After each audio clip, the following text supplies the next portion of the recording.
어머니, 여기 눌러서 사진 선택하시면 돼요.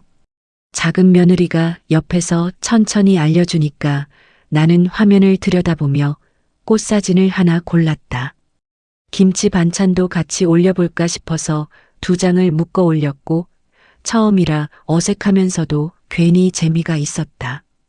이제 다른 사람들 올린 것도 구경해 보세요. 작은 며느리가 이렇게 말하고 방으로 들어가자 나는 손가락으로 화면을 넘기다가 추천 목록이 뜨는 걸 멍하니 바라봤다. 그러다 익숙한 이름이 하나 보여서 순간 손이 멈췄다. 큰 며느리였다. 무슨 내용인가 궁금해서 눌러보니 사진 위에 짧은 글이 보였다. 시댁 스트레스는 끝이 없다. 나는 그 문장을 한동안 가만히 바라봤다. 그냥 가벼운 표현일 수도 있겠지 싶다가도 왜 굳이 이런 말을 밖에 적어놨을까 하는 생각이 사르르 들어왔다. 사진 속엔 어디 휴양지 같은 장면도 있어 잠시 뜸들이며 화면을 내려봤고 마음 한쪽이 아주 작게 그렇지만 분명하게 건드려지는 느낌이 남았다. 작은 며느리는 집에 오면 먼저 앞치마부터 챙기고 어머니, 오늘은 제가 해볼게요 하고 자연스럽게 움직였고 나는 그 모습을 보며 괜히 손이 덜 가는 느낌이 들었다. 말도 조곤조곤해서 같이 있으면 마음이 편했다. 그런데 큰 며느리는 늘 밝게 웃으면서 어머니 쉬세요. 전 괜찮아요라고 말하곤 했지만 막상 무슨 일을 하려고 하면 잠깐 휴대폰을 보다가 제가 조금 어지러워서요 하고 뒤로 살짝 빠지는 일이 잦았다. 한두 번일 때는 그러려니 했는데 비슷한 상황이 계속 겹치니까 나도 모르게 마음이 걸렸다. 가족 모임도 그랬다. 약속이 잡히면 꼭 전날이나 당일에 몸이 좀 안 좋아요라는 문자가 왔고 처음엔 걱정했지만 어느 순간부터는 오늘도 못 오겠구나 하는 생각이 먼저 들었다. 작은 며느리가 분주히 움직이는 옆모습을 보다가 문득 큰 며느리 자리만 조용히 비어 있는 게 자연스럽게 느껴지는 순간이 있었고 그게 나도 모르게 마음 한켠을 조금씩 무겁게 만들었다. 며칠 지나지 않아 병원에서 문자가 하나 왔다. 진료비가 생각보다 많이 나왔다며 확인이 필요하다고 적혀 있었는데 나는 지난번에도 비슷한 일이 있었던 게 스쳐 지나갔다. 그냥 내가 헷갈린 걸까 싶어서 작은 며느리에게 슬쩍 보여주니 그녀가 금액을 가만히 들여다보다가 어머니, 이거 지난번이랑 조금 다르네요라고 조용히 말했다. 그 말이 이상하게 오래 남았다.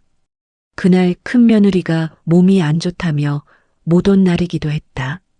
문득 SNS가 생각나서 다시 들어가 보니 시간대가 거의 같은 사진이 하나 올라와 있었다. 바다가 보이고 선베드에 누워있는 모습이었다.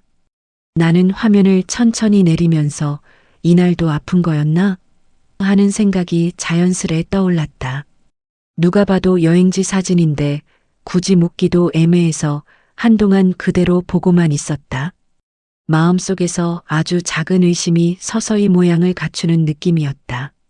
그날 저녁 주전자 물이 끓는 소리가 들리길래 불을 줄이려다 문득 휴대폰 화면이 떠올랐다. 여행지 사진, 진료비 문자, 큰 며느리의 몸이 안 좋다는 말. 각각 따로 보면 별일 아닐 수도 있는데 이상하게 한 줄로 이어지는 느낌이 들었다. 작은 며느리가 잠깐 들렀다가 어머니, 괜찮으세요? 하고 묻길래 나는 응, 그냥 생각 좀 했어라고만 말했다. 굳이 길게 설명하기도 애매했다. 다만 예전처럼 아무래도 그냥 넘기자 하는 마음이 쉽게 들지 않았다. 부엌에 혼자 서 있으니까 괜히 그런 생각이 들었다. 나도 이제는 좀 분명해져야 하지 않을까? 혹시 내가 모른 척한 것들이 더 있지 않았을까? 창밖을 보며 차를 한 모금 마셨다. 따뜻한데 마음은 묘하게 가라앉아 있었고 내일은 작은 며느리가 집에 와서 명절 준비를 도와준다고 했던 게 떠올랐다. 그게 왜인지 조금 든든하게 느껴졌다. 그렇게 자리로 돌아오는데 마음 한쪽에서 아주 조용히 이번엔 그냥 넘기지 말자는 말이 또 한 번 스쳐갔다. 명절이 가까워지니까 작은 며느리가 먼저 전화를 했다. 어머니, 이번 주에 장 보러 같이 갈까요? 그 말이 들리는 순간 마음이 조금 가벼워졌다. 그냥 당연한 일처럼 말하는 톤이 늘 편했다. 마트에 도착하니 작은 며느리가 메모를 펼쳐 보이며 이건 제가 들게요 하고 카트도 밀었다. 나는 과일만 몇 개 챙기려고 했는데 작은 며느리가 옆에서 가격도 비교해주고 필요 없는 건 빼주면서 자연스럽게 움직였다. 그런데 큰 며느리는 며칠 전 전화해서 이렇게 말했다. 어머니, 요즘 몸이 좀 안 좋아서 명절 준비는 어려울 것 같아요. 나는 그래, 괜찮다 하고 끊었지만 어딘가 익숙한 말투였다. 마트 계산대에서 기다리다가 작은 며느리가 내 휴대폰을 슬쩍 보더니 어머니, 알림 뜨셨어요. 하고 건네줬다. SNS 알림이었다.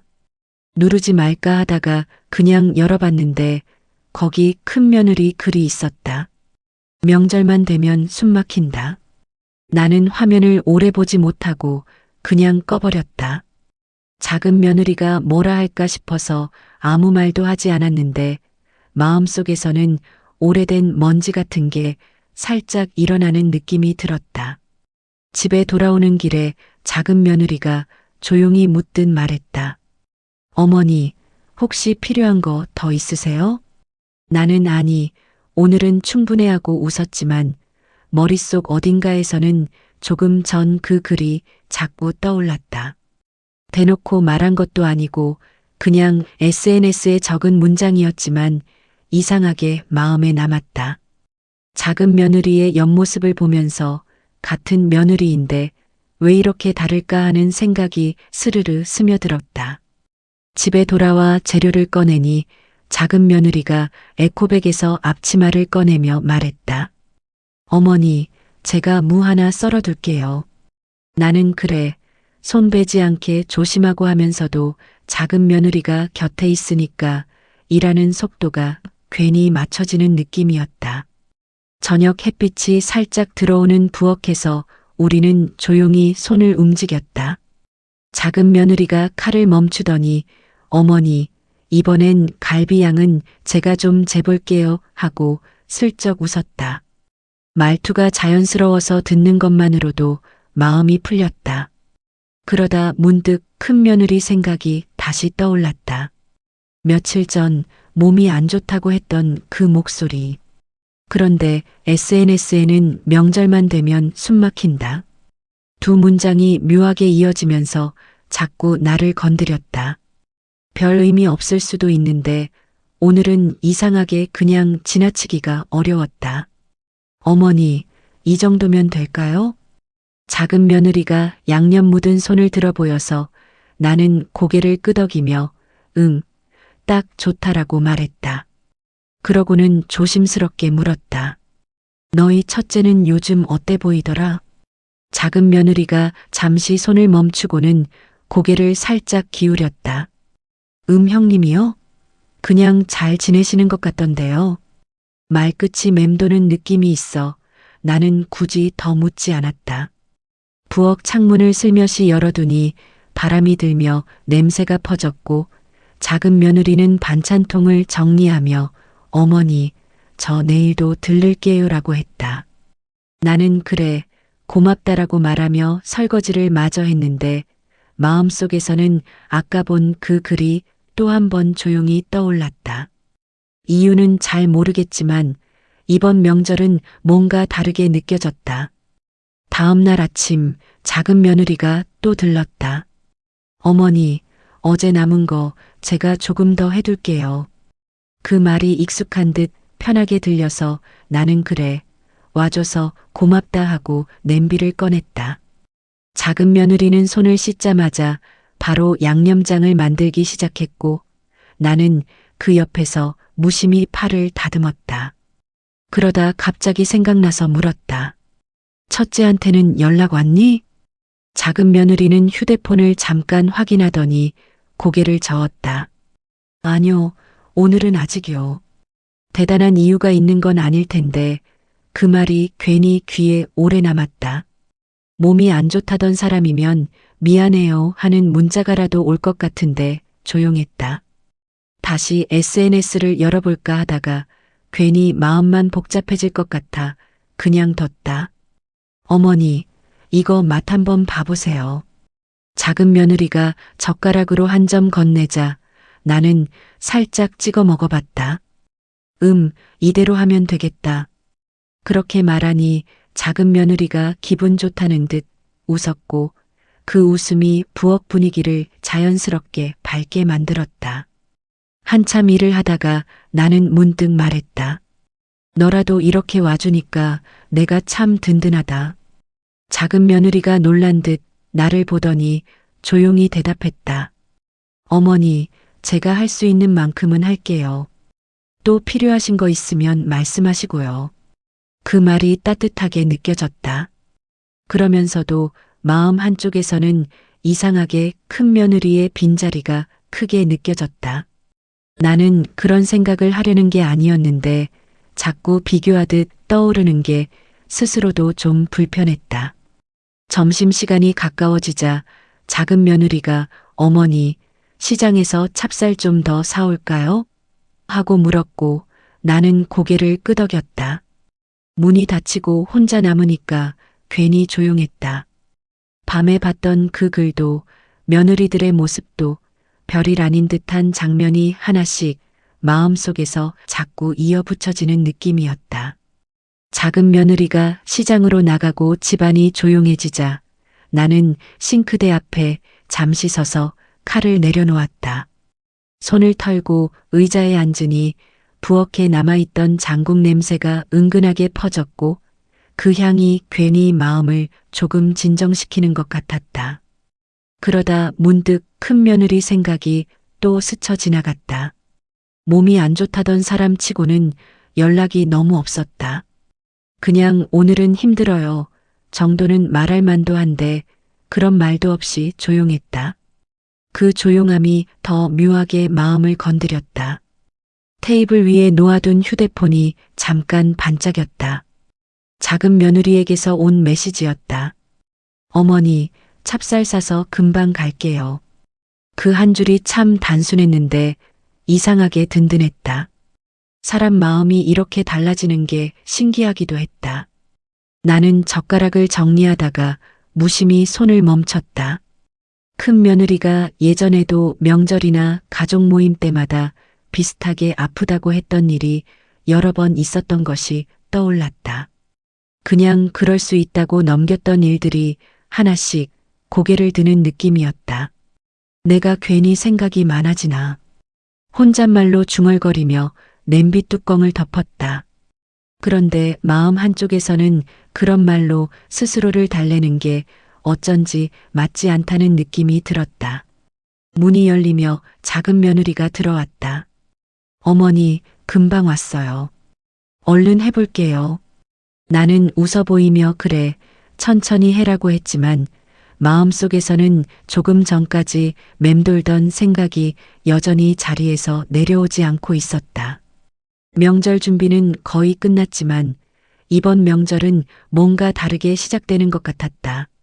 작은 며느리가 분주히 움직이는 소리를 들으면서도 나는 조용히 들어오는 의문을 떼어내지 못했다. 설거지를 마치고 잠시 거실에 앉아 있었는데 달력에 적힌 날짜가 눈에 들어왔다. 며칠 뒤면 공과금 자동이체가 나가는 날이었다. 그걸 보니까 얼마 전 큰 며느리가 했던 말이 갑자기 떠올랐다. 어머니, 이런 건 저한테 맡기시면 편하세요. 요즘엔 다 온라인이라 제가 챙기면 더 깔끔해요. 그날 큰 며느리는 자연스럽게 웃었고 나는 그 말이 이상하지 않아 그냥 그래, 그럼 한번 해보자 하고 넘어갔다. 지금 생각해보니 그 대화가 괜히 마음에 남았다. 통장은 여태 내가 직접 관리했는데 굳이 맡겠다고 한 이유가 뭘까? 하고 넘겼는데 요즘 들어 예전 일들이 하나씩 불려 나오는 것 같았다. 작은 며느리가 부엌에서 소리를 내며 정리하다가 내 표정을 본 듯 조심스레 다가왔다. 어머니, 괜찮으세요? 나는 그냥 생각 좀 했어 하고 돌아앉았지만 작은 며느리가 묘하게 눈치를 챈 것 같았다. 잠시 후 작은 며느리가 말을 고르듯 앉았다. 어머니 형님이랑 최근에 무슨 일 있으셨어요? 나는 고개를 저으며 아니야, 별일 없어. 그냥 내가 좀 예민한가 봐라고 했다. 하지만 말하고 나서도 예민해서가 아니라 뭔가 놓친 게 있다는 느낌이 자꾸 들었다. 며칠 전 병원에서 왔던 정산 문자가 머릿속을 다시 스치고 지나갔다. 그 금액이 왜 달랐을까? 작은 며느리는 굳이 더 묻지 않고 어머니, 이따가 계좌도 한번 같이 볼까요? 혹시 헷갈리실까 해서요. 하고 조심스럽게 말했다. 그 말이 이상하게 마음을 눌렀다. 내가 뭔가 잘못 기억하고 있는 게 아니라 정말 확인이 필요하다는 의미처럼 들렸다. 나는 조용히 고개를 끄덕였다. 오늘따라 그냥 넘기기가 쉽지 않았다. 저녁 무렵 작은 며느리가 가져온 장바구니를 정리하더니 내 휴대폰을 바라봤다. 어머니, 아까 말씀하신 계좌 지금 잠깐 볼까요? 나는 괜히 머뭇거리다가도 그래. 한번 보자 하고 자리에 앉았다. 앱을 열고 최근 내역을 훑어보는데 지난주 병원비가 다시 눈에 들어왔다. 이게 지난번보다 더 많이 나왔네. 내가 혼잣말처럼 말하자 작은 며느리가 휴대폰을 넘겨받았다. 어머니, 이 날짜요. 이때 형님이 어머니 대신 결제하셨다고 하지 않으셨어요? 나는 고개를 끄덕였다. 그랬지. 그날 내가 카드 놓고 가서 말을 하면서도 뭔가 연결되는 느낌이 있었다. 작은 며느리가 천천히 화면을 옮겼다. 이게 좀 이상한데요. 같은 항목인데 금액이 다르거든요. 한 번 더 결제된 것 같기도 하고 날짜도 어색하고요. 나는 눈을 가까이 가져가 다시 들여다봤다. 아유, 내가 잘못 본 거겠지 뭐. 그렇게 말하면서도 속에서는 잘못 본 게 아니라 뭔가 설명이 안 되는 부분이 있다는 생각이 조용히 번졌다. 그 와중에 큰 며느리에게서 연락은 없었다. 몸이 안 좋다던 그 말이 자꾸 되새겨졌다. 그런데 지난번에도 비슷한 타이밍에 병원비가 흐트러졌던 게 있었다. 작은 며느리가 조심스럽게 덧붙였다. 어머니, 제가 너무 나선 건가 싶은데 혹시 형님이 대신 처리하신 내역들이 더 있는지 한번 확인해 보면 좋을 것 같아요. 어머니 혼자 보시기엔 헷갈릴 수 있으니까요. 그 말이 이상하게 마음을 콕 찔렀다. 내가 놓친 부분이 생각보다 많을 수도 있다는 생각이 처음으로 선명해졌다. 나는 조용히 고개를 끄덕였다. 그래, 한번 정리해보자. 내가 좀 흐트러졌나 보다. 말은 그렇게 했지만 마음속에서는 흐트러진 건 나일까 아니면 상황일까 하는 질문이 조용히 자리를 잡기 시작했다. 작은 며느리는 식탁에 앉아 계산 내역을 하나씩 넘겨보더니 잠시 손가락을 멈췄다. 어머니, 여기 이 금액도 조금 이상해요. 지난번에 병원비 냈던 날이랑 비슷하네요. 나는 의자에 등을 기대며 화면을 들여다봤다. 그래, 내가 이런 걸 잘 모르니까 너 아니었으면 또 그냥 넘겼겠네. 작은 며느리가 고개를 살짝 끄덕였다. 사람이 헷갈릴 수도 있어요. 그런데 같은 패턴이 자꾸 보이니까 그냥 한번 확인만 해보시는 게 좋을 것 같아서요. 그 말투가 조심스러운데 또 단단해서 나는 괜히 심호흡을 하게 됐다. 큰 며느리 생각이 또 떠올랐다. 며칠 전에도 그 전에도 언제나 같은 말이었다. 어머니, 제가 처리할게요. 어머니는 쉬세요. 말은 참 예쁘고 부드러웠는데 지금 보니 그 말 뒤에 어떤 흐름이 숨어 있었던 건 아닐까 하는 생각이 들었다. 형님한테 혹시 제가 물어볼까요? 작은 며느리가 조심스럽게 말을 꺼냈다. 나는 손사래를 쳤다. 아니야, 그럴 건 없어. 그냥 내가 한번 차근차근 보면 돼. 그렇게 말했지만 속은 조금 달랐다. 내가 차근차근 본다고 해도 제대로 볼 수 있을까? 지금까지 놓친 게 이렇게 많았는데 앞으로 제대로 볼 수 있을까? 휴대폰 화면이 잠시 꺼지면서 거실이 조용해졌다.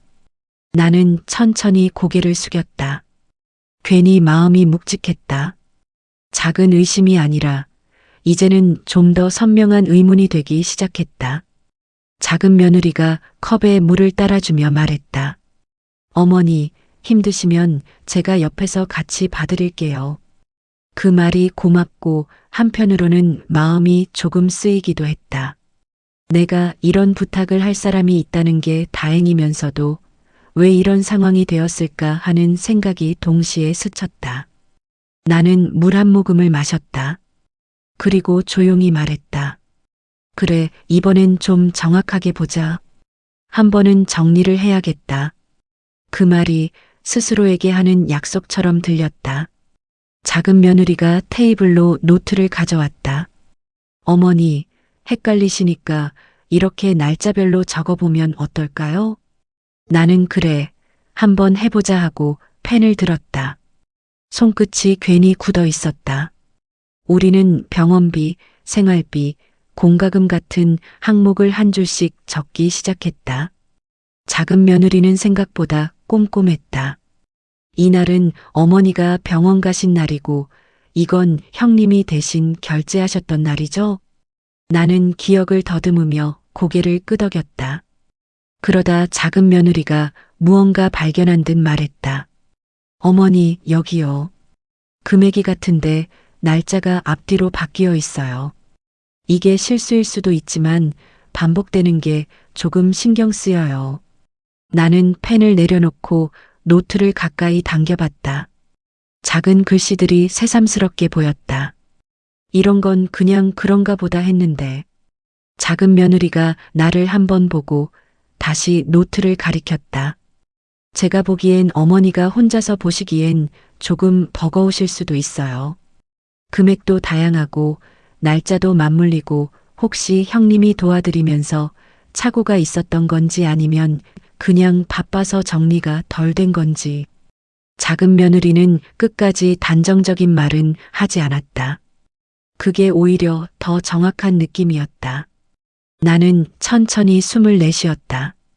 큰 며느리가 어머니, 제가 처리할게요 하며 웃던 얼굴이 떠올랐다. 그 말이 그땐 고마웠는데 지금 생각해보니 그 말이 모든 시작점이기도 했다. 내가 너무 맡겨만 놨나? 작게 중얼거리자 작은 며느리가 손을 얹었다. 어머니, 맡기는 건 잘못이 아니에요. 누구라도 그럴 수 있어요.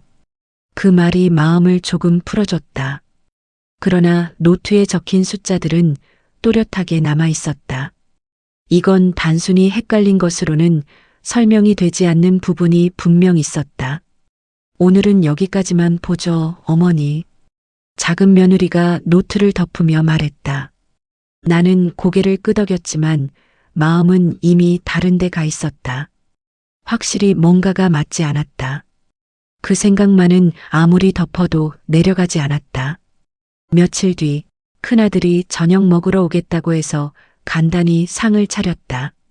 작은 며느리는 미리 와서 된장찌개를 끓이고 있었고 나는 반찬만 몇 가지 꺼냈다. 문이 열리며 큰 며느리가 들어왔는데 얼굴은 평소처럼 밝았다. 어머니, 몸 괜찮으세요? 며칠 전에 연락 못 드렸죠? 나는 괜찮아. 많이 바빴나 보지 하고 넘겼지만 마음속에서는 저 말이 세 번째 반복되는 느낌이었다. 식탁에 둘러앉아 큰 며느리가 한숨을 살짝 섞으며 말했다. 요즘 생활비가 좀 빠듯해서요. 애들 학원비도 오르고 다들 힘드시잖아요. 말투는 부드러웠지만 어딘가 이해해달라고 넌지시 던지는 느낌이 있었다. 작은 며느리가 숟가락을 내려놓으며 짧게 고개를 들었다. 표정은 아무 말도 없었는데 나는 그 눈빛을 바로 알아봤다. 뭔가 이상하다고 말하는 듯한 눈.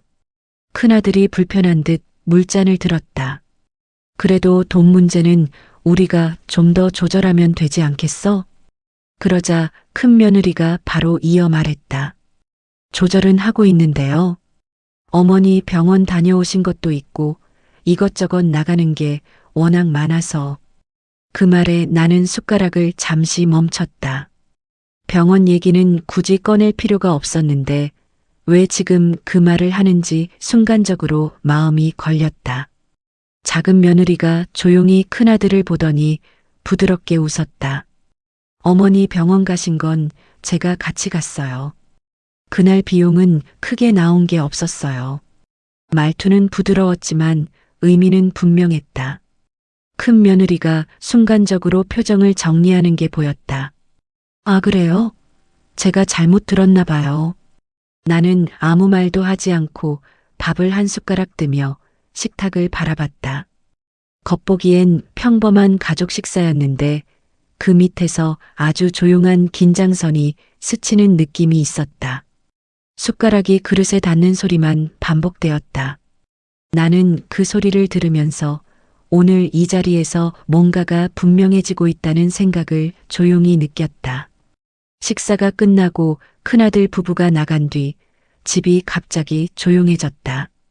나는 식탁 위에 남아있는 그릇들을 천천히 치우고 있었고 작은 며느리가 옆에서 접시를 받아 싱크대로 가져갔다. 어머니, 오늘 조금 이상했죠? 작은 며느리가 조심스럽게 말을 꺼냈다. 나는 젓가락을 닦던 손을 잠시 멈추고 작은 며느리를 바라봤다. 뭐가? 형님이요. 생활비 얘기 꺼낼 때 뭔가 좀 부자연스러웠어요. 나는 바로 대답을 하지 않았다. 대답하면 뭔가가 시작될 것 같은 기분이 들어서였다. 작은 며느리는 괜히 미안한 듯 웃으며 제가 괜한 생각을 했나 봐요라고 덧붙였다. 설거지가 거의 끝나갈 무렵 작은 며느리가 다시 조용히 말했다. 어머니, 혹시 형님이 대신 처리해드리던 것들 있잖아요. 최근에 조금 달라진 건 없으셨어요?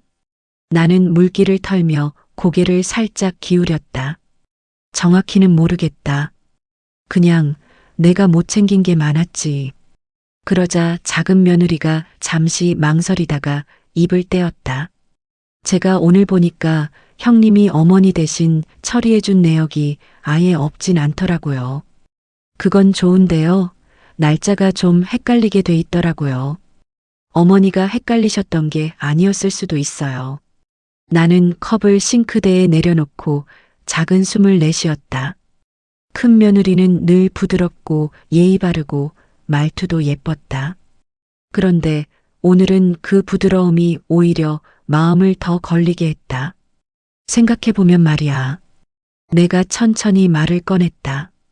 아픈 날이 참 많았지. 명절마다 약속 있을 때마다. 이건 뭐 그럴 수도 있는 거지만 말이 저절로 흐려졌다. 작은 며느리가 고개를 끄덕이며 대답했다. 어머니, 제가 뭐라고 단정짓고 싶은 건 아니에요. 그냥 어머니 혼자 너무 믿고 계신 건 아닌가 싶어서요. 그 말이 묘하게 깊이 들어왔다. 작은 며느리의 표정은 아주 조심스럽고 나를 판단하려는 기색은 전혀 없었다. 오히려 걱정하는 마음이 더 컸다. 나는 컵을 정리하고 의자에 천천히 앉았다. 그리고 속으로 아주 조용히 생각했다. 정말 내가 모르는 게 있었을까? 그 생각이 오늘 처음으로 선명한 질문처럼 자리 잡기 시작했다. 설거지를 마치고 작은 며느리가 돌아간 뒤 나는 거실에 홀로 앉아 있었다. TV는 켜져 있었지만 소리가 잘 들어오지 않았다. 그냥 화면만 깜빡거릴 뿐이었다. 식탁에서 큰 며느리가 했던 말이 다시 떠올랐다. 요즘 생활비가 너무 빠듯해서요. 그 말투는 분명 부드러웠는데 왜 그 순간 작은 며느리가 고개를 들었는지 이제야 조금 알 것 같았다. 말 속에 뭔가 얇은 결이 있는 느낌이었다. 휴대폰이 진동하며 메시지가 하나 도착했다. 큰 며느리였다. 어머니, 오늘 밥 맛있었어요. 다음엔 제가 도와드릴게요. 나는 한참 동안 화면을 보기만 했다. 저 문장도 평소처럼 예뻤다. 그런데 오늘은 그 예쁨이 이상하게 가볍게 느껴졌다. 말이 가볍다는 뜻이 아니라 마음이 실려 있지 않은 듯한 그런 느낌. 잠시 뒤 작은 며느리에게서도 메시지가 왔다. 어머니, 피곤하실까 봐요. 오늘은 따뜻한 물로 씻고 일찍 쉬세요. 나는 그 문장을 읽고 천천히 숨을 내쉬었다. 별것 아닌 차이가 이렇게 다르게 다가올 때가 있다. 큰 며느리의 말은 해야 할 말 같았고 작은 며느리의 말은 나를 생각해서 한 말처럼 느껴졌다. 소파에 등을 기대고 눈을 감자 며칠 동안 있었던 일들이 자연스럽게 이어졌다. 병원비, 날짜 어긋난 내역, SNS에 올라온 글, 그리고 오늘 식탁에서의 서툰 표정. 각각은 작은 일인데 묶이면 하나의 흐름처럼 느껴졌다. 내가 너무 모르고 있었나? 작게 중얼렀다. 이 말은 큰 의미 없이 나온 건데 속에서는 조금 다른 울림이 있었다. 정말 모르고 있었던 건지 아니면 알고도 모르는 척한 건지. 핸드폰을 뒤집어 놓고 천천히 일어섰다. 방으로 걸어가며 마음 한쪽에서 아주 작은 결심이 자리 잡는 게 느껴졌다. 확신은 아니었지만 최소한 그냥 넘길 수 없다는 감정은 분명했다. 다음 날 오후 작은 며느리가 조심스럽게 문을 열고 들어왔다. 어머니, 어제 남은 거 제가 조금 더 해둘게요. 나는 고개를 끄덕이며 의자에 앉았다. 손에 잡히는 게 없어서 괜히 티슈만 접었다 펴기를 반복했다. 작은 며느리는 부엌에서 양념을 꺼내며 말했다. 어머니, 혹시 어제 형님한테서 연락 오셨어요? 나는 잠시 머뭇거리다가 휴대폰을 손에 들었다. 왔어. 잘 먹었다고 다음엔 도와주겠다고. 작은 며느리가 아 그렇군요 하고 짧게 웃었는데 그 웃음 뒤에 뭐라 말하지 못한 감정이 숨어 있는 게 느껴졌다. 그래서 내가 먼저 말을 꺼냈다. 너는 첫째를 어떻게 보니? 작은 며느리가 손을 멈추고 천천히 나를 바라봤다. 어머니, 제가 뭐라고 판단하기는 어렵지만 형님이 바쁘고 힘든 건 이해해요. 그런데 말이 조금 흐려졌다. 그런데 뭐? 작은 며느리는 솔직해지기까지 한숨이 필요해 보였다. 형님이 힘들다고 말하는 시점이 늘 비슷해서요. 가족 모임이나 어머니 일정 있으실 때면 꼭 그 즈음에 아프다고 하시더라고요. 나는 고개를 살짝 숙였다. 그 말이 낯설지 않았다. 이미 머릿속에 있던 의문이라서였다. 작은 며느리가 다시 말을 이었다. 어머니, 그냥 혹시라도 어머니가 힘들어지실까봐 그래요. 제가 너무 깊게 생각하는 걸 수도 있고요. 나는 천천히 자리에서 일어나 부엌으로 걸어갔다. 싱크대 위에 놓인 반찬통들이 정리되어 있었고 작은 며느리가 묵묵히 양념을 더해주는 모습이 눈에 들어왔다. 너한테 이런 말까지 듣게 될 줄은 몰랐네. 조용히 말하자 작은 며느리는 고개를 저었다. 어머니가 저 믿어주셔서 그래요. 저도 누군가한테 조언을 드릴 때는 조심해야 하는데 어제부터 계속 마음에 걸렸어요. 나는 깊은 숨을 들이마셨다. 작은 숨이 아니라 마음속 무게를 잠시 들어올리는 듯한 숨. 그래. 나도 조금 이상하다고 느꼈어. 그 말이 입 밖으로 나오는데 생각보다 시간이 걸렸다. 말을 한 뒤에야 마음속에서 무엇인가 자리를 조금 비킨 느낌이 들었다. 작은 며느리가 고개를 끄덕였다. 그리고 아무 말 없이 양념을 저었는데 그 조용한 움직임이 오히려 나에게 큰 대답처럼 느껴졌다. 나는 부엌 창문을 열어 바람을 들였다. 생각보다 찬 공기가 들어왔지만 이상하게 머리가 맑아지는 느낌이었다. 이제 다음 걸음이 필요하다는 생각이 조용히 찾아왔다. 다음 날 아침 작은 며느리가 다시 들렀다. 어머니, 어제 적어둔 노트 좀 더 볼까요? 나는 잠시 망설이다가 노트를 꺼내왔다. 어제보다 마음이 조금 더 차분했다. 이제는 피할 수 없는 일이라는 생각도 들었고, 작은 며느리가 펜을 들고 말했다. 어머니가 기억하시는 순서대로 한번 다시 적어볼게요. 나는 조금씩 떠올리며 날짜를 말했고, 작은 며느리는 그것을 차근차근 적었다. 그러다 작은 며느리가 갑자기 페이지를 넘겼다. 어머니, 이 날짜요. 이날 형님이 어머니 대신 병원 결제해드렸다고 하셨던 날 맞죠? 나는 고개를 끄덕였다. 그랬지. 그날 내가 지갑을 안 챙겨서. 작은 며느리가 휴대폰으로 영수증 사진을 확인하더니 조용히 말했다. 이게 이상해요. 병원비가 2번 결제돼 있어요. 금액은 같은데 카드가 다른 걸로 찍혔어요. 나는 휴대폰을 받아들고 숫자를 다시 확인했다. 같은 날짜인데 시간 차이가 몇 분밖에 안 났다. 이건 뭐지? 생각보다 더 선명한 차이가 눈에 들어왔다. 작은 며느리는 주저하다가 덧붙였다. 이건 실수일 수도 있어요. 그런데 이런 식으로 반복되는 게 조금 걱정돼요. 나는 고개를 숙였다. 큰 며느리가 어머니, 제가 했어요 라고 했던 말이 다시 떠올랐다. 그날의 표정, 톤, 그리고 오늘 들여다본 내역들이 조용히 이어져 갔다. 내가 너무 맡겼던 걸까? 내 목소리가 스스로 놀랄 만큼 낮게 흘렀다. 작은 며느리가 천천히 말했다. 어머니, 확인만 해보면 돼요. 누가 잘못했다, 이런 게 아니라 어머니 혼자 힘들지 않게 하려고요. 나는 노트를 덮었다. 손끝이 조금 차가웠다.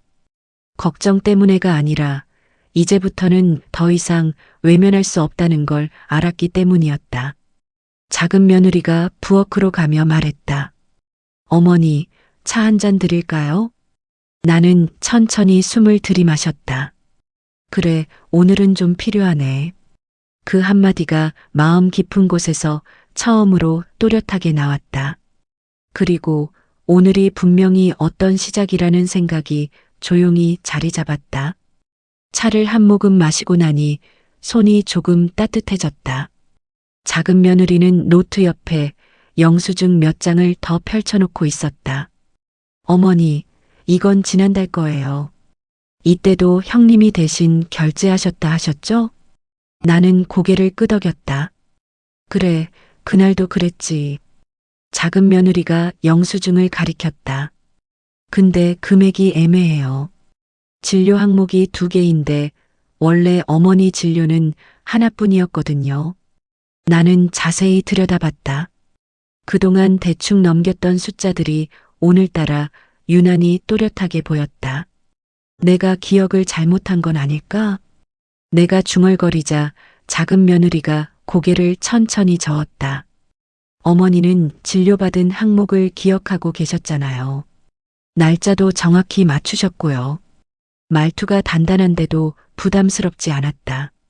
오히려 누군가 내 뒤에서 등을 살짝 받아주는 느낌이었다. 나는 영수증을 맞춰보며 말했다. 이날은 내가 혼자 갔고 이날은 같이 가서 계산했지. 그런데 왜 2건이 찍혀 있을까?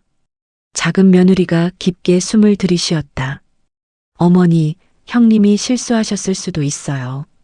바쁘다 보면 헷갈릴 수도 있고요. 그런데 이상한 건 말을 아끼다가 조심히 덧붙였다. 이게 한 번이 아니에요. 나는 순간 눈을 들었다. 큰 며느리의 이름이 적힌 부분들이 몇 군데 더 보였다. 그동안 도와준다고만 생각했던 일들이 오늘은 전혀 다르게 보였다. 내가 너무 믿었나 보다. 말하는 순간 마음속 무언가가 조용히 내려앉는 느낌이었다. 작은 며느리가 곁에 앉아 말을 이었다. 어머니, 지금 확실한 건 아니에요. 그냥 확인이 필요하다는 것뿐이에요. 혹시라도 어머니가 손해보실까봐 그게 걱정돼서요. 나는 손등을 천천히 만지며 고개를 끄덕였다. 걱정이 커서가 아니라 이제 내가 피하지 않을 준비가 되었다는 뜻이었다. 그때 큰 며느리에게서 메시지가 왔다. 어머니, 오늘은 좀 쉬세요. 제가 다음에 정리 다시 해드릴게요. 나는 메시지를 한참 동안 바라보다가 조용히 휴대폰을 내려놓았다. 이 말이 오늘만큼은 이상하게 다르게 들렸다. 그리고 마음속에서 아주 선명한 생각이 떠올랐다. 이제는 내가 직접 확인해야겠다.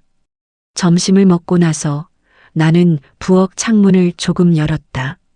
찬바람이 들어와 머리가 맑아지는 느낌이었다. 작은 며느리가 설거지를 하며 물었다. 어머니, 조금 괜찮아지셨어요? 나는 잠시 생각하다가 고개를 끄덕였다. 근데 말이다. 병원에 한번 직접 물어보면 어떨까 싶네. 작은 며느리가 움직임을 멈췄다. 병원이요? 그래. 결제된 게 맞는지, 뭐가 어떻게 된 건지 그냥 한번 확인만 해보려고. 작은 며느리는 바로 대답하지 않았다. 그 대신 손을 닦고 내 앞에 와서 의자에 조심히 앉았다. 어머니, 그게 필요하면 제가 같이 있을게요. 어머니 혼자 전화하시면 혹시 설명이 복잡할 수 있으니까요. 그 말이 고마웠다. 그래. 그러면 내가 같이 있어주면 좋지. 내 목소리가 생각보다 낮고 차분했다. 이미 마음속에서는 어떤 결심이 거의 완성되어 있었다. 나는 천천히 휴대폰을 집어들었다. 그때 큰 며느리에게서 또 메시지가 왔다. 어머니, 지난번 결제건은 제가 알아서 처리했으니까 너무 신경 쓰지 마세요. 문장을 읽고 나서 나는 작은 숨을 들이쉬었다. 신경 쓰지 마세요라는 말이 오히려 마음을 건드렸다. 이제 와서 신경을 끊을 수 있는 문제가 아니라는 걸 알게 되었기 때문이었다. 작은 며느리가 조용히 말했다. 어머니, 형님이 말씀하시는 건 좋지만 실제 내역이랑 다른 부분은 꼭 확인해야 해요. 어머니 입장에서 당연한 거예요. 나는 고개를 끄덕이며 번호를 눌렀다. 통화 버튼은 누르지 않았지만 화면만 바라보는데도 심장이 약하게 쿵 하고 울렸다. 무서워서가 아니라 이제 어찌할지 더 이상 미룰 수 없다는 마음 때문이었다. 작은 며느리는 내 옆에 조용히 앉아 어떤 말도 하지 않았다. 그런데 그 조용함이 오히려 큰 힘이 되었다. 나는 결국 화면을 꺼내 내려놓았다. 잠깐만, 지금 말고 조금 있다가 하자. 스스로를 다독이는 목소리였다. 어딘가 깊은 곳에서 이런 생각이 스쳤다. 내가 이제야 보려 하는 걸까? 아니면 이제 보이기 시작한 걸까? 그 질문이 오늘 하루 내내 내 마음의 한가운데에 머물러 있었다. 해가 조금 기울 무렵 나는 결국 휴대폰을 다시 들었다. 잠깐 손이 망설였지만 이번엔 뒤로 물러서지 않았다. 작은 며느리가 내 옆에 조용히 자리했다. 번호를 누르고 통화 버튼을 누르자 병원 정산처입니다라는 차분한 목소리가 들려왔다. 나는 천천히 말을 꺼냈다.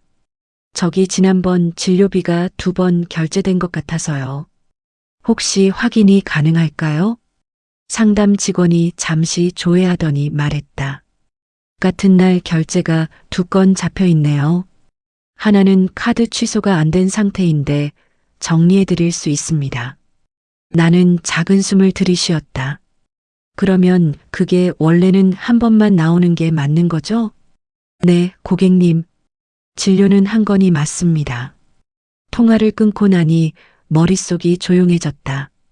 작은 며느리가 조심스럽게 물었다. 어머니, 어떻게 된 걸까요? 나는 손에 쥔 휴대폰을 보며 천천히 말했다. 글쎄다. 실수일 수도 있고 아니면 다른 이유가 있을 수도 있고. 말은 그렇게 했지만 마음은 이미 어느 쪽에 기울기 시작했다. 큰 며느리가 늘 말했던 제가 처리할게요라는 문장이 오늘따라 더 크게 들렸다. 그 웃음, 그 말투, 그리고 오늘 확인한 내역까지. 작은 며느리가 컵에 물을 따라 주었다. 나는 그걸 한 모금 마시며 말했다. 이제는 나도 좀 알아둬야겠네. 그냥 좋다고만 믿을 건 아닌 것 같아. 작은 며느리는 고개를 천천히 끄덕였다. 어머니가 의심하시는 게 아니에요. 어머니 돈이고 어머니 생활이잖아요. 확인하는 건 당연해요. 그 말이 이상하게 가슴에 편하게 내려앉았다. 이제 도망칠 필요도 미룰 이유도 없었다. 나는 노트를 다시 펼쳐놓았다. 병원비, 공과금, 생활비 그동안 크게 의미 없다며 넘겼던 것들이 이제는 하나씩 의미를 갖기 시작했다. 작게 중얼거렸다. 그래. 이제는 내가 직접 봐야겠다. 그 말은 결심처럼 들렸고 앞으로 향하는 문이 조용히 열린 것 같은 느낌이었다. 작은 며느리가 돌아가고 집에 혼자 남았을 때였다. 노트가 눈에 밟혀 결국 다시 들춰봤고 나는 그대로 휴대폰을 집어들었다. 잠시 엄지손가락이 멈췄지만 이번엔 스스로 눌렀다.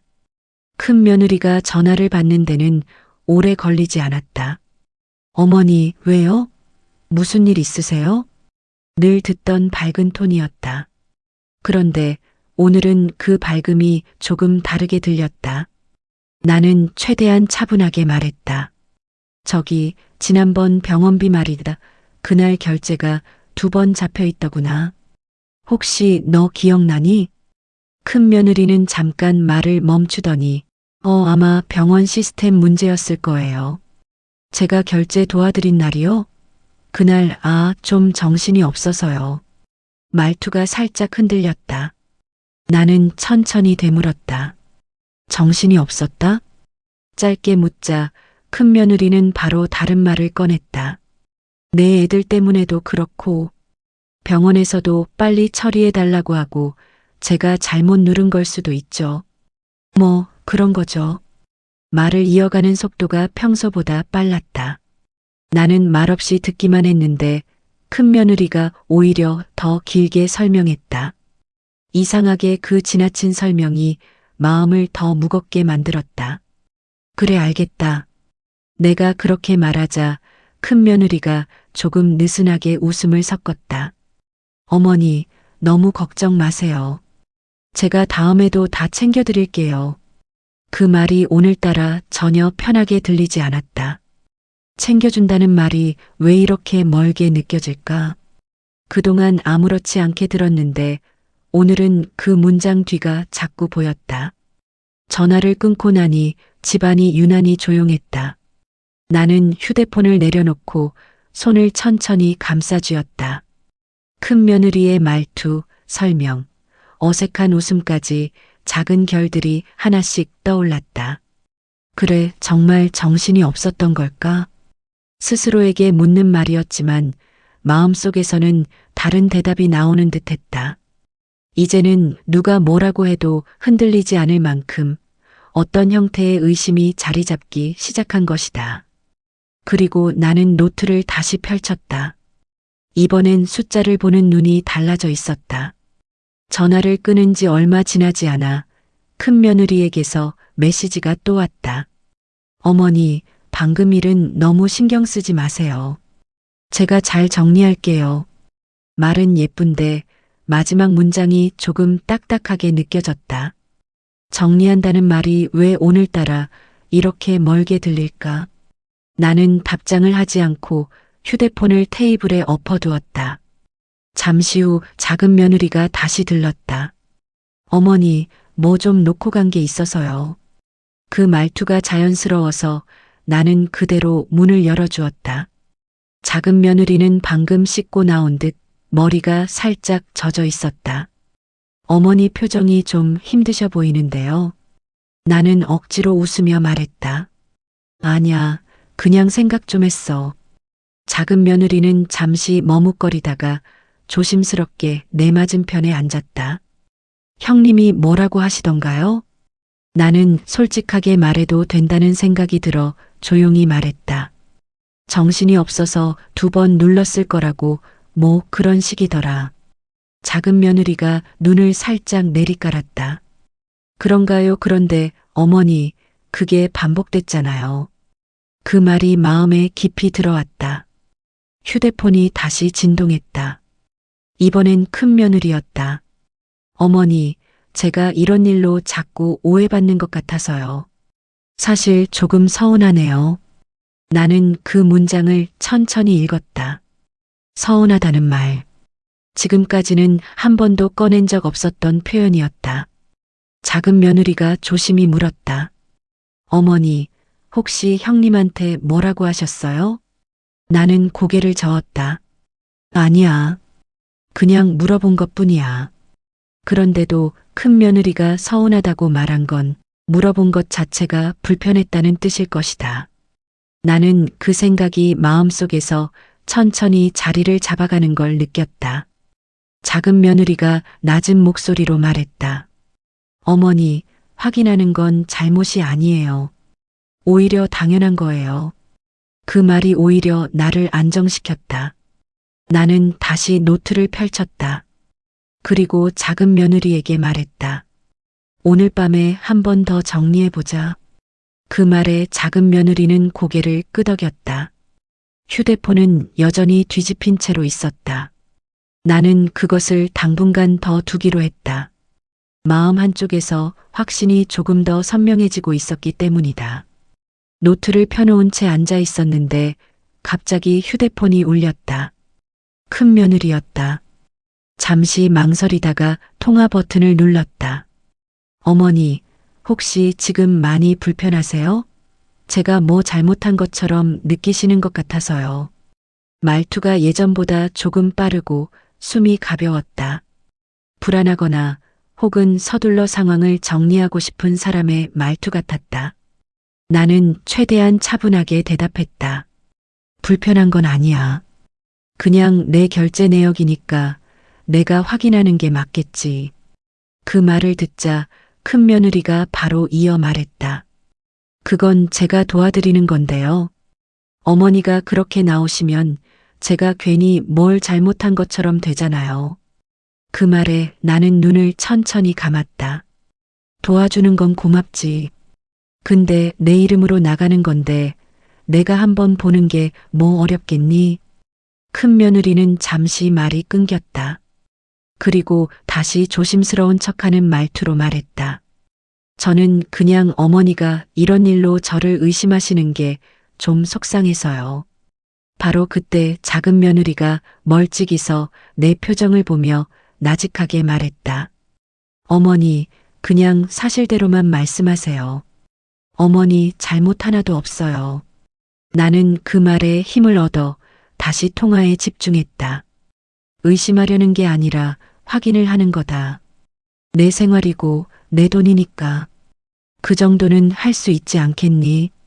큰 며느리는 짧게 숨을 들이쉬는 소리를 냈다. 그리고 조금 딱딱한 말투로 말했다. 그럼 어머니 마음대로 하세요. 저는 이제 그냥 아무것도 안 할게요. 그 말은 도움을 거두겠다는 느낌보다 그럼 그렇게 하라는 식의 감정이 섞여 있었다. 통화를 끊고 나니 작은 며느리가 조심히 다가왔다. 어머니 괜찮으세요? 나는 미소인지 한숨인지 모를 표정을 지으며 말했다. 괜찮다. 근데 이제야 좀 보이네. 작은 며느리는 아무 말도 하지 않고 고개만 끄덕였다. 그리고 노트 옆으로 살며시 앉으며 말했다.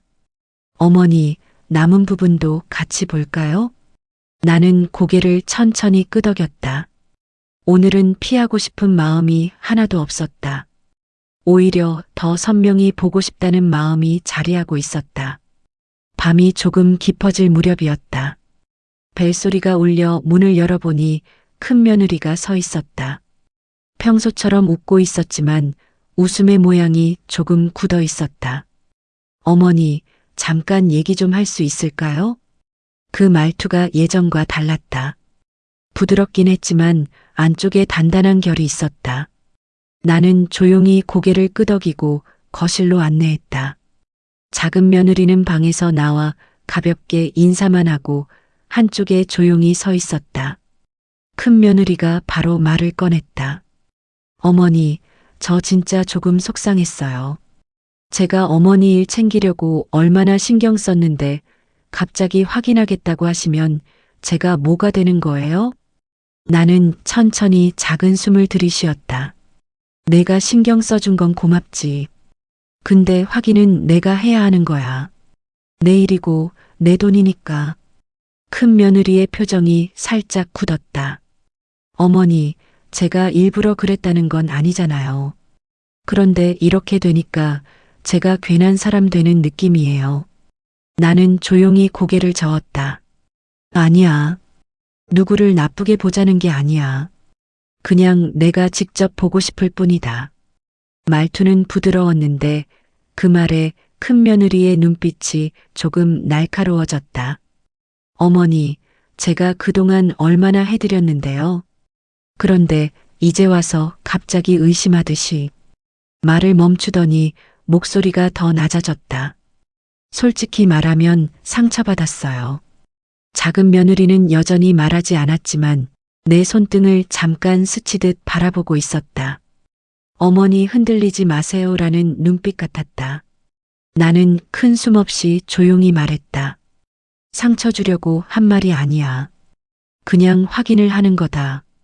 내가 서운할 이유는 없다. 그러자 큰 며느리가 의자를 끌어당기며 말했다. 그러면 어머니, 지금 뭐가 궁금하신 건데요? 정확히 어떤 부분이요? 말투는 차분했지만 속도가 빨라졌다. 나는 노트를 가져와 테이블 위에 놓았다. 여기, 날짜들이 조금씩 안 맞는다. 결제도 2번 돼 있고, 큰 며느리는 노트를 흘끗 보더니 바로 핸드폰을 꺼냈다. 아, 이거요? 그거 제가 설명드리면 돼요. 그냥 시스템 문제였을 수도 있고, 하지만 말이 이어지다가 갑자기 끊겼다. 큰 며느리는 작은 며느리의 시선이 자신을 보고 있다는 걸 느낀 듯했다. 표정이 잠시 흔들렸다. 나는 그 틈에 조용히 말했다. 설명은 나중에 하자. 먼저 내가 확인할 거다. 큰 며느리는 아무 말도 하지 못한 채 몇 초 동안 가만히 있었다. 그리고 아주 낮은 목소리로 말했다. 어머니 마음대로 하세요. 그 말이 방 안에 조용히 떨어졌다. 그리고 분위기는 완전히 달라졌다. 나는 그 순간 이제 다음 단계로 넘어갈 시간이 왔다는 걸 조용히 느꼈다. 다음 날 아침 잠을 설쳤는지 눈이 쉽게 떠지지 않았다. 부엌에서 물을 데우고 있으니 작은 며느리가 문을 열고 들어왔다. 어머니, 어제 너무 늦게 주무신 거 아니에요? 괜찮다. 그냥 생각 좀 했어. 작은 며느리는 조용히 의자에 앉았다. 어머니, 오늘 병원 정산처 다시 전화해 볼까요? 어제 담당자 바뀌었을 수도 있으니까요. 나는 잠시 망설였지만 고개를 끄덕였다. 그래. 오늘은 확실하게 좀 물어보자. 작은 며느리가 내 휴대폰으로 병원 번호를 눌러 스피커를 켰다. 상담 직원이 차분한 목소리로 말했다. 어제 문의하신 건 확인해 보니 동일한 금액이 2번 결제됐고 취소 처리가 누락된 거니 맞습니다. 나는 천천히 의자 등받이에 몸을 기댔다. 그럼 원래대로라면 한 번만 나왔어야 하는 거죠? 네, 고객님. 정상적으로는 한 번입니다. 그 말을 듣고 작은 며느리가 내 쪽을 조용히 바라봤다. 말은 하지 않았지만 표정을 보면 알 수 있었다. 이건 실수가 아닐 수도 있다는 의미가 눈에 담겨 있었다. 통화를 끊자 휴대폰 화면이 바로 깜빡였다.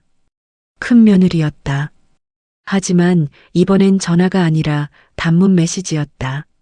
어머니, 어제는 제가 좀 예민했어요. 오늘은 바빠서 연락 잘 못 받을 거예요. 예민했다는 말도 처음이었다. 바쁘다는 말도 오늘따라 이유처럼 들렸다. 나는 작은 숨을 들이쉬며 말했다. 바쁘다는구나. 그러자 작은 며느리가 조심스레 답했다. 어머니, 형님, SNS 혹시 보셨어요? 나는 눈을 들어 작은 며느리를 봤다. 왜? 작은 며느리가 휴대폰을 들어 나에게 보여주지는 않았지만 짧게 말했다. 어제도 글을 올렸어요. 할 일 너무 많다, 머리 아프다, 이런 글이요. 그 문장은 큰 의미 없어 보이지만 하루 전 큰 며느리가 했던 말들과 묘하게 겹쳤다. 제가 정신이 없어서요. 서운해요. 바빠요. 그리고 오늘 SNS에 올린 글. 나는 찬장을 바라보며 조용히 말했다. 그래, 이제는 확실히 알아봐야겠네.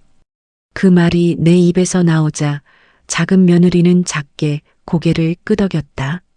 누구를 다그치거나 화내는 게 아니라 그냥 이제 내가 직접 확인해야 한다는 단순하고 분명한 결심. 그 결심이 오늘 아침 집안의 공기를 완전히 바꾸고 있었다.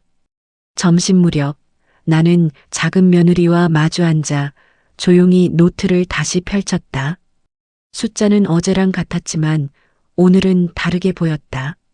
숨겨져 있던 어떤 줄이 분명해지는 느낌이었다. 작은 며느리가 휴대폰을 들여다보다가 조심스레 말했다. 어머니, 형님, 오늘도 아프다고 올리셨어요. 나는 눈썹을 살짝 올렸다. 아프다고? 작은 며느리가 고개를 끄덕였다. 네. 머리가 깨질 것 같다고 아침에 올린 글이 있어요. 그 말이 이상하게 걸렸다. 바쁘다며 연락을 못 받는다고 했던 사람, 어제는 서운하다며 감정 섞인 톤으로 말하던 사람. 나는 가만히 말했다. 참 아픈 날이 많네. 작은 며느리가 말없이 종이컵에 물을 따라 주었다. 그 조용한 행동이 오히려 상황을 더 또렷하게 느끼게 해줬다. 그때 큰 며느리에게서 또 메시지가 왔다. 어머니, 오늘은 진짜 정신이 없어요. 혹시라도 연락 못 받아도 이해해 주세요. 나는 휴대폰을 내려놓으며 말했다. 정신없다는 말도 참 자주 한다. 작은 며느리가 조심스럽게 웃었다. 어머니, 원래 바쁜 사람은 바쁘다고 잘 안 해요. 그 말이 마음에 잔잔하게 남았다. 바쁜 사람이 바쁘다는 말을 반복하는 건 드문 일이라는 것. 그 말을 하는 이유는 때때로 다른 데 있다는 것. 나는 작은 숨을 내쉬며 말했다. 이제는 누가 뭘 말해도 그냥 내 눈으로 직접 보려 한다. 작은 며느리는 고개를 천천히 끄덕였다. 맞아요. 어머니가 보셔야 어머니도 마음이 편해요. 그 말을 듣고 노트를 덮으려던 순간 작은 며느리 휴대폰이 조용히 진동했다. 작은 며느리가 화면을 확인하더니 눈이 아주 잠깐 흔들렸다. 어머니, 왜? 작은 며느리는 깊은 숨을 들이마시고 말했다. 형님, SNS 지금도 올라왔어요. 사진으로. 나는 멈춰선 손을 천천히 내렸다. 사진? 네. 방금. 작은 며느리는 아직 나에게 보여주진 않았다.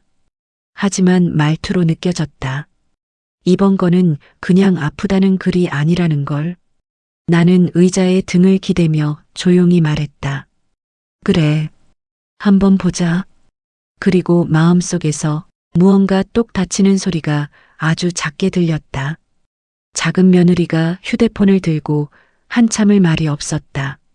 나는 그 조용한 시간이 더 불안했다. 뭔데 그러니? 내가 먼저 물었다.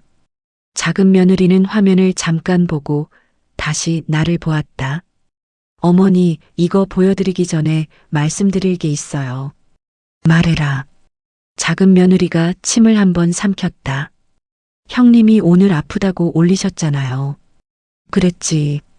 근데 방금 올린 사진이 아픈 사람 사진은 아니에요. 나는 의자에 손을 얹었다.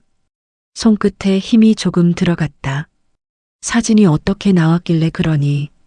내 말이 조금 느리게 나왔지만 떨리지는 않았다. 작은 며느리는 잠시 망설이며 휴대폰을 뒤집어 들었다. 어머니가 직접 보시는 게 좋을 것 같아요. 제가 뭐라고 설명하면 괜히 더 이상하게 들릴 수도 있으니까요. 나는 고개를 끄덕였다. 그래, 보여줘라. 작은 며느리가 휴대폰을 천천히 내 쪽으로 밀었다. 사진은 아직 화면을 완전히 내게 보이지 않았지만 작은 며느리 표정만 봐도 이게 단순한 여행 사진은 아니라는 걸 알 수 있었다. 이게 방금 올라온 거예요. 작은 며느리는 마지막으로 그렇게 말하고 손을 떼었다. 나는 화면을 손에 들었지만 바로 보지 못했다. 숨을 한번 들이마시고 천천히 내려놨던 손을 다시 올렸다. 그 순간 작은 며느리가 아주 작은 목소리로 말했다. 어머니, 장소 태그가 있어요. 나는 시선을 화면으로 옮겼다. 사진 전체가 보인 건 아직 아니었지만 작게 적힌 글자가 눈에 들어왔다.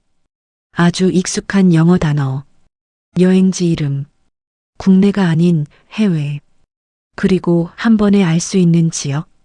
작은 며느리가 말했다. 발리예요. 그 말이 방 안으로 아주 조용히 하지만 깊게 떨어졌다. 나는 화면을 더 크게 펼치지도 않았는데 어느 정도 그림이 떠올랐다. 아프다던 날, 바쁘다던 시간, 정신없다던 이유, 연락이 안 된다던 톤, 그리고 지금 올라온 사진. 나는 휴대폰을 내려놓았다. 손끝이 떨리진 않았지만 마음 한가운데가 아주 조용히 흔들렸다. 그래, 이제 알겠다. 그 말이 내 입에서 아주 작게 흘렀다. 그리고 작은 며느리는 그 말이 어떤 의미인지 굳이 설명하지 않아도 이해한 듯 고개를 천천히 숙였다. 나는 결국 작은 며느리 손에서 휴대폰을 받아들었다. 사진은 리조트의 밝은 햇빛이 가득했고 큰 파라솔 아래 선베드에 누워있는 큰 며느리의 모습이 그대로 있었다. 표정은 편안했다. 아프다거나 정신없다는 흔적은 어디에도 없었다. 사진 아래엔 짧게 적힌 문장이 있었다. 드디어 진짜 휴식. 그리고 그 아래 작은 글씨로 발리. 나는 화면을 천천히 닫았다. 작은 숨이 아니라 마음을 정리하는 숨이었다. 이날 아프다 했지. 내가 조용히 말하자 작은 며느리가 고개를 끄덕였다. 네, 어머니. 그날 두통 때문에 못 나가겠다고. 나는 시계를 한번 보고 조용히 말했다.